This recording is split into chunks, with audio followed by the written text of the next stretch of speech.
Mikey Quintos has this answer when asked about her love life. Kapuso actress Mikey Quintos had this answer when asked about the current status of her love life.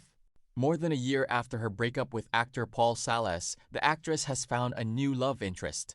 She revealed that she had actually preferred not to date single men anymore. During his recent guesting on Kapuso afternoon talk show Fast Talk with Boy Abunda last Wednesday, ika-26 ng Agosto, the King of Talk Boy Abunda asked Mikey about the status of her heart. The veteran host also asked if there was indeed someone special in her life now who is making her heart beat faster. Ang dami, madami. Hindi ko ibig sabihin maraming lalaki, pero madami. Like projects, yung mga animals na nakita ko, life in general. I'm really excited to see what the next chapters of my life have in store for me, Mikey Quintos shared. Tito Boy said he is happy about Mikey's positive outlook on life these days. However, what he really meant to ask was whether there is a young man who has already captured the actress's heart. Tito, parang ayoko ng binata, the actress said, and immediately clarified her statement.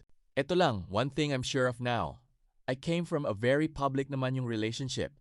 Ang gusto ko ngayon yung sure. Yung sigurado na sa gusto niya kung sino man siya ngayon.